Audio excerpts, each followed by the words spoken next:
Bienvenue à Derrière le comptoir.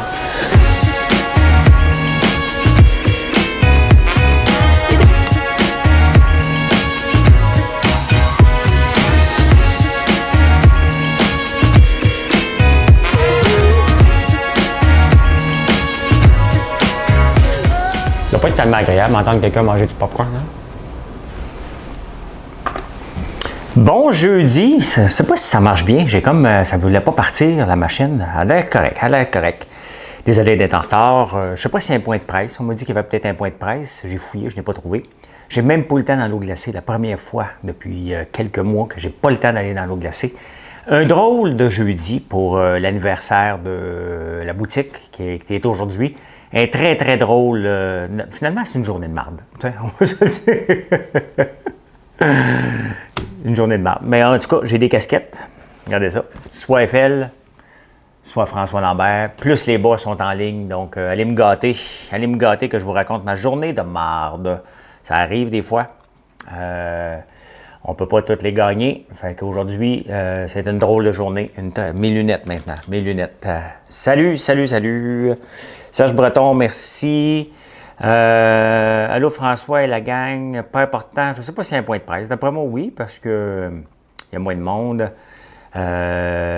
Salut la sœur, pourquoi la journée de marde, m'a tout vous expliquer ça ressemble à quoi une journée de marde? Ça arrive, hein, c'est pas une journée malheureuse, c'est une journée de marde.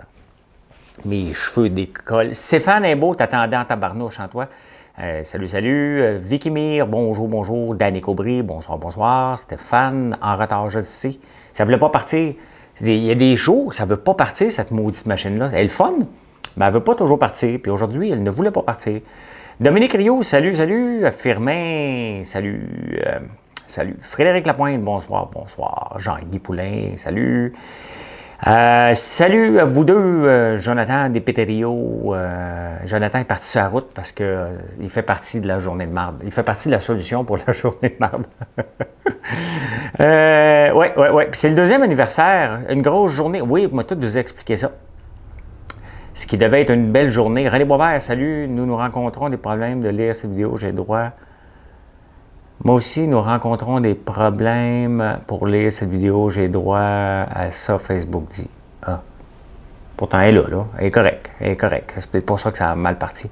Ah, point de presse de Trudeau. C'est pas grave. On va parler pareil. C'est mon heure. C'est à moi 5 heures. Oui, il y a un point de presse, mais plus intéressant à écouter. Ben voilà, c'est ça. Hey! On a toujours des hoodies on attend toujours un hoodie pour la gang à Lambert.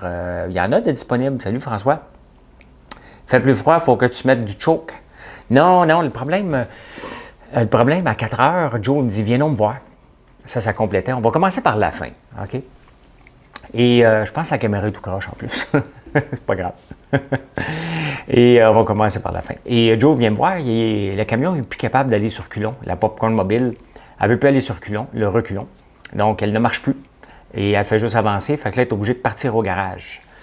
Fait que là, on est towing en ce moment, le towing est là. Puis là, ça nous prend un camion, nous autres. Fait que Joe s'en va à Saint-Eustache chercher un camion à soir pour revenir ici demain, pour le repartir sur la route demain matin, parce qu'on a besoin d'aller sur la route, parce que je vais vous expliquer qu'est-ce qui se passe aujourd'hui. Ça ne vous impacte pas, là. Soyez pas sans crainte. Ça ne vous impacte pas. Les joies des périodes de rush chez les transporteurs. Ce matin, on reçoit un texto de la part de Canpar, nous dit OK, à partir d'aujourd'hui, on ne peut plus prendre plus que 50 colis par jour. 50 colis. On en livre à peu près 500 par jour en ce moment. Beaucoup avec Canpar, mais avec les autres transporteurs. Fait que là, il est venu tantôt, il en a pris juste 50. Donc là, il fallait les porter nous autres au dépôt en espérant qu'ils nous acceptent là-bas. Donc, ils ne prennent plus, jusqu'à Noël, ils ne prennent que 50 colis par jour. Alors qu'on en est dans des petites journées avec Canpar, c'était au moins 100, 150. On est fait. Nous autres, on voulait avoir 2 camions. On voulait qu'il y ait un plus gros camion qui vienne nous chercher. Ils nous limitent. Ça fait partie les joies de la boutique en ligne. Ça fait partie des frustrations qui arrivent. Mais celle-là, je ne m'en entendais pas pantoute. La réalité, c'est que Canpar livre relativement bien. Non, oublie ça, une flotte de camions Stromgol. je livre à travers les États-Unis puis le Canada. Je ne livre pas au Québec, puis même si je livrais au Québec, c'est impossible. Là. Je ne peux pas être partout, je ne peux pas être demain matin à cette île. Il ne faut pas remplacer. Il y a des compagnies qui sont spécialisées là-dedans. On va les laisser. Nous, on est fort dans le service en ligne, dans les produits d'érable, puis on va rester là-dedans. Je ne me mettrai pas à avoir une nouvelle, une flotte de camions. Là. On rêvera même pas à ça. La réalité, c'est qu'il faut payer maintenant, puis c'est correct. On va l'absorber. Mais avec les autres transporteurs, ça nous coûte entre 1 et 4 $ par paquet supplémentaire. On n'a pas le choix. Il faut vous livrer vos colis. Donc, ce n'était pas prévu. Vous voyez, si on livre 500 colis par jour et plus, bien, c'est un impact. Cette décision-là de Canpar nous coûte en moyenne 2 000. Donc, c'est entre 15 000 et 17 000 $ par semaine de plus à absorber qui n'était pas prévu du tout. C'est pas grave, là. C'est pas grave. Ça fait partie du deal, mais je trouve ça poche pareil. Hein? La tienne, je pense qu'elle est partie, Vicky. C'est moi qui l'ai imprimée ce matin, donc je pense qu'elle est partie. Les livreurs, très bon service, tes livraisons. Ouais, merci, Lucas.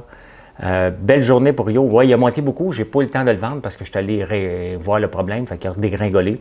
Fait que, ouais, ben on est gros. Tu sais, vous réalisez pas à quelle grosseur que c'est, ça, ici. C'est 25 employés, mais 25 employés qui travaillent comme des fous pour livrer des colis. C'est une très grosse entreprise. C'est une très, très grosse entreprise qui a l'air petite, mais c'est une très, très grosse entreprise qu'on a. 25 employés, là, c'est pas rien. On est parti, tu sais, on l'a fondé il y a 2 ans exactement qu'on a pris notre première... puis il me semble, si je ne me trompe pas, c'est Erika Gauthier, une des premières à nous avoir commandé. Je ne sais pas si c'est sur le live, là, mais que va-t-il t'arriver? Les autres transporteurs font pareil.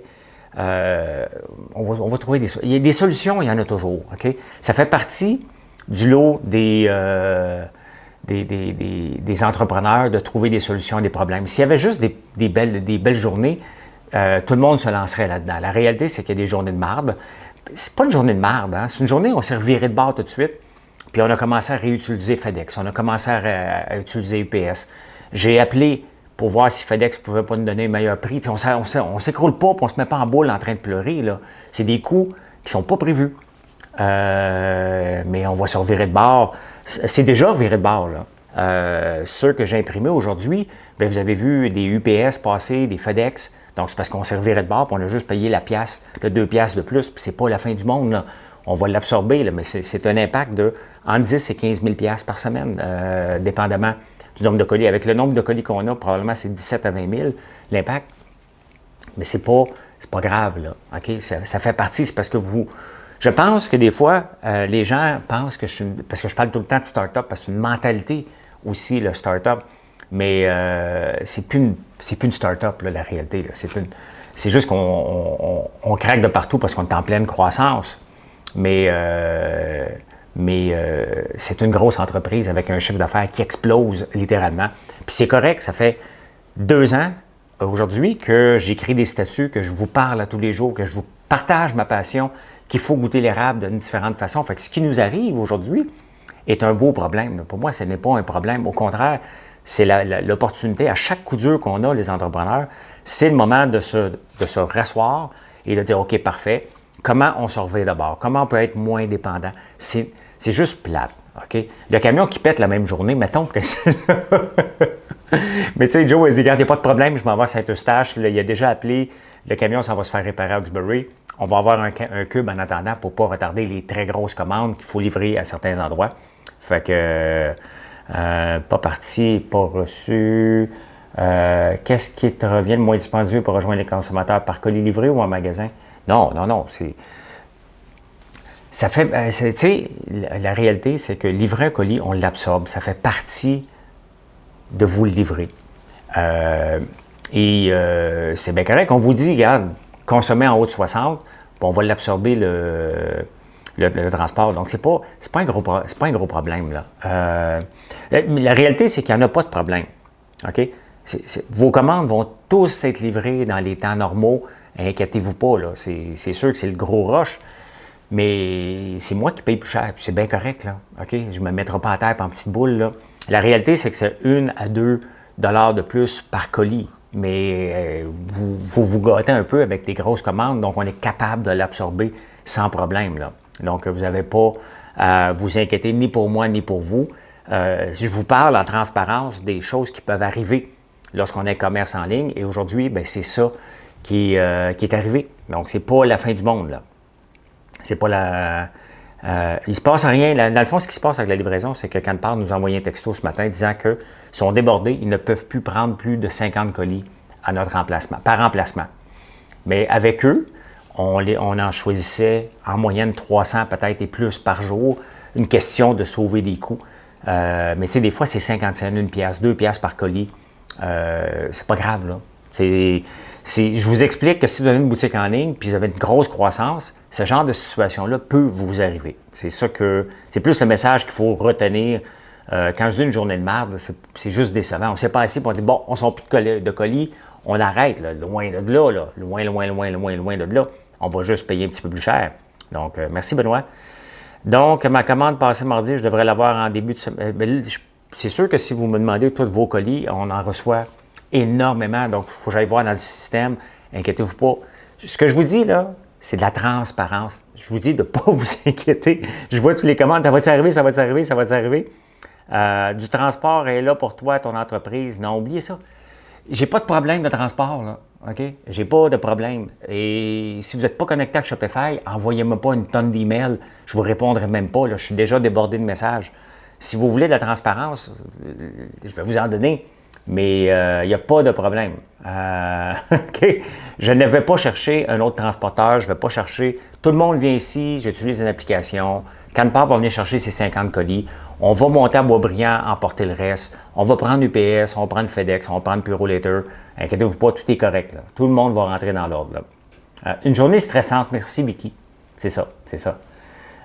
C'est ça, c'est plus ça. Parle-nous de Fitzgibbon, j'ai pas su, j'en ai parlé beaucoup de Fitzgibbon. Je ne me tente pas d'en parler aujourd'hui. J'ai reçu la mienne en moins de 24 heures. Oui, Hugo, effectivement. Donc, on est capable de livrer encore, là.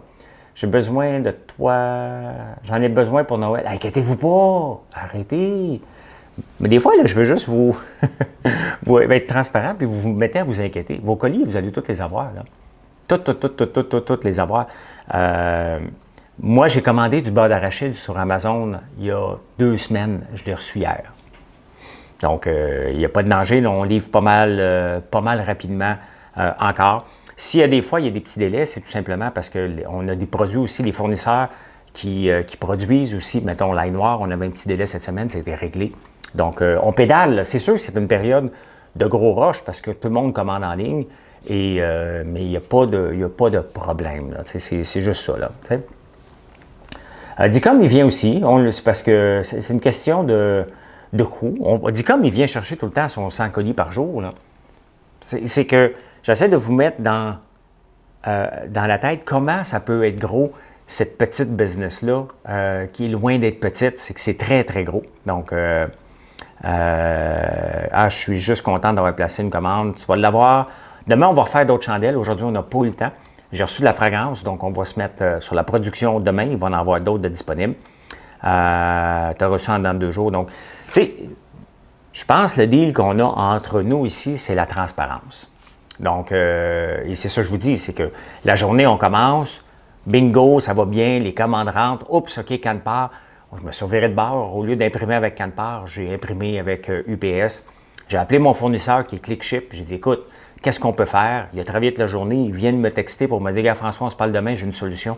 Tu sais, c'est ça, là, c'est que techniquement, moi, je me lève un matin, je découvre qu'on est la 2e année, puis je dis, hey, yes, on est parti de Marilyn puis moi à temps partiel, et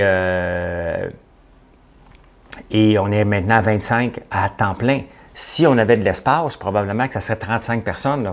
Quand la bâtisse va être plus grande, on va en avoir encore plus d'employés. C'est que là, on ne peut pas, au point de vue COVID, avoir plus d'employés qu'on a là. Donc, c'est juste ça. Là. Mais c'est on est content. C'est la 2 ans. 2 ans d'une entreprise, c'est quelque chose, hein? C'est de passer, là, on passe à l'étape adolescent. C'est plus un bébé, là. À 2 ans, puis avec la grosseur qu'on est, avec le type de commande qu'on livre, avec les types de produits qu'on a, là. Tu sais, on a nos propres bas maintenant, on a les casquettes, on a les hoodies, les tasses, on a les chandelles, tous les produits d'érable qu'on fait. Donc, tu sais, c'est de plus en plus un brand qu'on développe. Tout ça parce que vous embarquez avec nous, vous nous faites confiance pour vos clients. Oui, les fromages, on peut les livrer au Colorado sans problème. La viande, non. Bianca, travail d'équipe pour produire, travail d'équipe, exactement. C'est un gros travail d'équipe et tout le monde participe. Marc était chauffeur de camion. Ben oui, mais Marc, il est toujours sur la route. Marc, je l'ai embauché pour qu'il m'aide sur la construction, mais finalement, il est toujours sur la route. Donc, demain, il va repartir sur la route encore. Je pense. Si ça continue, il va se partir une branche d'expédition. Oh non, je ne veux pas gérer ça. Je ne veux pas couvrir le Québec, mais si je couvrais le Québec, c'est parce que j'aurais probablement un chiffre d'affaires dans les 100 millions. Là, tu sais. Mine de rien, on approche le chiffre d'affaires des 7 chiffres. Ça va vite. Faites le calcul là, pour vous autres. Là. Faites le petit calcul, vous allez voir que c'est un beau chiffre. Mais on pédale. Regarde, aujourd'hui, il est rentré 12 barils. La semaine passée, il en avait rentré 8. 12 barils de sirop. Faites le calcul, 12 barils de sirop, c'est 660 livres. Donc, si on fait le calcul, 660 livres, tu étais limité à cause du zonage ou c'est moi qui m'ai... Non, tu as raison. Je ne peux pas avoir plus que 19 employés dans la bâtisse. Mais il ne faut pas oublier qu'ici, ce n'est pas zone agricole. La bâtisse est zone agricole. Donc, les chandelles vont toujours être faites dans le haut du garage, tout le temps. Je ne l'amènerai pas dans la boutique. Et j'ai la cabane à sucre. Donc, j'ai 3 emplacements pour travailler. Là, ça ne changera pas. Là, on va juste les dispatcher. Là. 12 fois 660 fois 52. En ce moment, je prends 411 000 livres de sirop d'érable par année. C'est énorme. C'est énorme, là. Si vous comptez, je ne sais pas combien, un entaille donne 4 livres à l'entaille une bonne année. 411 000 divisé par 4 livres à l'entaille. J'aurais besoin de 102 000 érables pour être capable de fournir. C'est là qu'on est rendu. C'est énorme comme entreprise, c'est énorme comme consommation de sirop d'érable et tout ça qui est transformé en pain de sucre, en suçon, en popcorn, en meringue, en quoi? En barbe à papa. Donc, 7 chiffres de chiffre d'affaires, ben c'est ça que j'ai dit, on n'est pas loin de ça. Donc, mais illimité, non, je ne suis pas illimité dans les autres. L'affaire, c'est que, regardez, on vient de s'automatiser avec la machine à meringue. Donc, il y avait beaucoup d'employés pour ça. Maintenant, les employés ont été libérés parce qu'on fait énormément de balles de popcorn. Donc là, j'ai 2 employés presque à temps plein qui font aussi des balles de popcorn à journée longue. Il y a une personne à temps plein qui fait des suçons, de 4, même c'est plus qu'à temps plein, là, c'est de 4 heures à 5 heures le soir. Donc, c'est 11, 12 heures, 13 heures par jour qui fait des suçons. Les pains de sucre, c'est à temps plein aussi. Donc, chacun des produits, il y a quelqu'un à temps plein qui fait ça. Le popcorn qu'on met en pot, on a une machine aussi qui va s'en venir en sac après Noël. Puis Jean-Nicolas, j'ai demandé qu'il regarde aussi une machine pour que les pots se ferment automatiquement. Donc, tu sais, on va s'automatiser un peu partout. Puis les employés, bien, il n'y a personne qui va perdre sa job ici. Là, on va tous les réutiliser à faire autre chose. Il y a la boutique, la vitrine québécoise qui s'en ira pas là-bas non plus. La vitrine québécoise, elle est appelée à déménager dans un parc commercial éventuellement. Là. Je ne ferai pas un Amazon dans le fond du rang. Donc, tout ça est exactement où ce que je ne pensais pas être 2 ans plus tard. Ton sirop, il vient d'où? Tu ne peux pas produire pour tous tes besoins. Mais je le dis souvent, là, le sirop que vous achetez ici, en canne, dans les boîtes d'érable, c'est mon sirop. Okay? Le reste de tous les produits qu'on transforme, parce que je ne peux pas le vendre par intermédiaire. Donc, si je me ramasse dans un magasin, il faut que j'achète le sirop de la Fédération. C'est le deal. Donc, on l'achète de la Fédération, le produit qu'on transforme. On n'achète que du catégorie A, d'une clarté de 71 à 77. On prend que le meilleur sirop. Et il faut respecter les lois. Là. Il y a une loi au Québec. Il y a des contingents. Je ne suis peut-être pas content avec le contingent, mais je le respecte. Et j'aurais pu acheter mon sirop au Vermont, au Nouveau-Brunswick, en Ontario, puis le payer moins cher. C'est pas ça le deal. Le deal, c'est que ça prend un produit fait au Québec, avec des produits du Québec et faire vivre les gens du Québec. Parce qu'avec votre consommation, bien entendu, vous donnez de l'emploi à 25 personnes ici. Mais il y a 102 000 entailles au Québec. Donc, si vous comptez des gens qui ont des 5 000 entailles, là, pour arriver à 100 000, c'est combien? 200. Donc, vous faites vivre 200 érablières, petites érablières en même temps. C'est ça l'impact que je veux jouer au Québec. Puis, on a beau me prendre pour un clown à l'occasion, mais c'est l'impact qu'on fait. On a 25 employés ici. On crée de l'emploi dans toutes les autres boutiques, dans la vitrine québécoise, tous les autres produits qu'on a.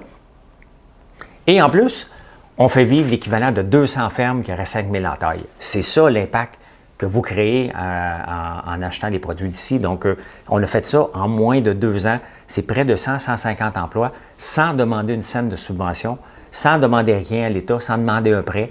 On avance à même les fonds autogérés. J'ai mis quelques milliers de dollars pour la construction, sinon je n'aurais même pas mis. 20 érablières, pas 200 quand même. Excuse-moi, Mathieu, c'est correct. 20 fois 5 000, ouais, c'est ça. 100 000. Bon, je me suis trompé. Pas grave. Mais c'est ça l'impact. C'est ça l'impact qu'on est rendu 2 ans plus tard. On va être où l'année prochaine? Moi, j'ai pas de plan. Tu sais, je vous en parle souvent là, que j'ai pas de plan. J'ai un plan à chaque jour. Okay? Le plan à chaque jour, c'est d'être meilleur que la journée d'avant et de vivre les problèmes qui se présentent, puis s'adapter, tout simplement. J'aimerais bien que tu nous fasses une vidéo, voir comment... Oui, je vais le faire, la production de meringues. D'ailleurs, les étudiantes qui ont travaillé pour nous pour tout l'été, ils viennent d'arriver, puis à 5h30, je leur ai montré comment elle fonctionne. Je vais aller voir s'ils ont été capables de l'opérer tout seul, ce que je pense. Puis après ça, bien, ils sont tous excités. Là. Ils ont peur. Tu sais, c'est une nouvelle machine. Puis, mais regardez, on travaille de 6 h du matin jusqu'à 9 h le soir pour faire des meringues. Donc, on roule, on pédale. Hâte de voir ma commande. On va l'avoir. Yvan Brodeur, merci. Peut-être le clown à tes heures, mais ô combien intéressant. Bravo, bon deuxième. Merci pour toutes les étoiles. J'en ai manqué un paquet. J'ai comme parlé non-stop. Quel beau moment qu'on passe. Merci. Tu ne devrais pas recherche et développement, espionnage industriel. J'ai déjà écrit des crédits d'impôt et honnêtement, je ne suis pas là. C'est pas moi. Jean-Nicolas qui a fait la machine, c'est sûr qu'il a fait de la recherche et développement. Lui, il prendra. Là. Moi, pour tester une meringue, je n'ai pas besoin de faire de la recherche et développement. Ça ne me tente pas. Honnêtement, je suis bien en n'ayant pas le gouvernement d'impact. Puis j'ai une fierté double. Ça ne veut pas dire que j'en aurai jamais de subvention. Là. Puis je suis assez transparent. Si je vais en chercher une, je vais vous le dire. Là. Je ne me gênerai pas s'il y en a de disponibles pour des programmes spéciaux qui vont me permettre de grandir encore plus vite. Là. Mais j'aime ça grandir à même mes fonds autogérés puis pas me ramasser avec une dette énorme. Moi, l'effet de levier, là, ça fait 20 ans que je suis en affaires, depuis septembre. Ça fait 20 ans et quelques mois. J'ai jamais utilisé l'effet de levier dans aucune de mes entreprises. Donc, on a toujours fonctionné avec l'argent qui rentre pour prendre de l'expansion. Jamais. Les marges de crédit, bien entendu, mais jamais de l'effet de levier pour faire propulser, s'endetter, puis avoir le monde est à nous. Moi, je n'ai pas besoin de ça dans ma vie. Oui, bien, ça serait le but d'avoir trois équipes. Dans le fond, la bâtisse qu'on est en train de construire, qui est 50 par 150, ne prendra jamais d'expansion. Elle ne sera jamais plus grosse que ça. Donc, on va faire soit 2 chiffres ou soit 3 chiffres. Et s'il faut changer l'environnement pour avoir plus d'employés, bien, je vais le payer. Là, c'est 50 000 à payer là, pour changer le zone. Là. Il reste-tu du monde dans le village? Oui, il y a des gens qui viennent. Moi, j'habite à Notre-Dame-la-Paix. Donc, il y a des gens qui viennent de Montpellier, Ripon, Tursault. Éric vient de Tursault. Je pense Papineauville, Montebello. Donc, ça vient d'un peu partout dans la région. Bon souper, oui, bon souper. Oui, j'avais une autre affaire à vous parler, mais j'ai oublié. Je suis comme parti sur un monologue. J'ai fait mon Mathieu Bock côté de moi. Hein? Je suis parti dans une direction, puis je ne l'ai pas lâché. Je ne l'ai pas lâché une minute. Je ne l'ai pas lâché.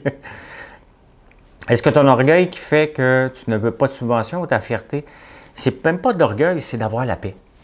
Moi, toute ma vie que je voulais me lancer en affaires, c'est d'avoir la paix. Et quand tu demandes des subventions, il faut que quelqu'un vienne t'auditer, qu'on appelle.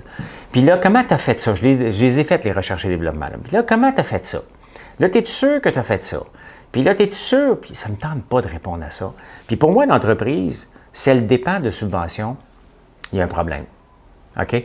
Une subvention, pour moi, c'est une augmentation de la profitabilité et non pas pour avoir à ramener ça à zéro pour être profitable. C'est pas de même que je vois une subvention. Et il y a une fierté quand même de dire, regarde, je me couche le soir, j'ai pas de dette, je me lève le matin, j'ai pas personne qui vient cogner à ma porte pour dire, hey, t'as-tu fait ci, t'as-tu rencontré tes choses? Et c'est pour ça que ça me tente même pas d'être bio non plus, parce que le cahier de charge ne m'intéresse pas de le faire. J'aime mieux, j'ai quelques terres bio, là, mais c'est pas quelque chose qui m'intéresse de remplir le cahier de charge et puis finir. T'es loin de bas de côté, on se comprend. Oui, c'est vrai. Claire, merci. Merci. Subvention égale paperasse, effectivement, Robert, effectivement. Puis ça me tente pas. Et c'est le fun quand même de pouvoir bâtir une entreprise, la pédale au fond, mais en faisant attention à nos dépenses. Voilà. Si un jour tu veux un point d'entrepôt sur la rive sud de Montréal, j'ai un terrain derrière de chez moi. Non, si. Tu sais, je ne sais pas encore où on va déménager la vitrine québécoise quand elle va atteindre un point de non-retour au point de vue grandeur. J'aimerais ça qu'elle soit dans le coin parce que les employés sont ici. Mais sinon, juste la partie popcorn, ils vont être occupés. Mais je vais rester ça dans le coin. Moi, je n'ai pas le goût d'être bien loin d'ici. Donc, on va voir. Peut-être le plus loin serait Mirabel, mais pas... On parle dans 2 ans. On est correct ici pendant 2 ans au moins, puis on verra par la suite. C'est ça. Voilà, merci beaucoup. Tu as vraiment le temps de remplir de la paperasse. Non, mais c'est Marilyn qui la remplirait, mais je ne veux pas qu'elle la remplisse. Là. Elle a d'autres choses à faire que de remplir de la paperasse pour aller chercher 10 000 $. Là. Non, ça va être ici. Ça va être ici. On va trouver... pas eu de chandelles. Les chandelles, j'y mets à mesure qu'on les fait. Ben, je ne veux pas me ramasser avec une commande de 3 000 et pas être capable de la livrer. Mais demain, on va en faire. Donc, vous vérifierez vers midi. Il va en avoir qui vont rentrer. Puis après ça, tous les jours, ils vont en rentrer. Il va en avoir de disponibles. Est-ce que la ville est ouverte à ton entreprise? Bien, je pense que la ville est assez contente. J'ai eu le permis.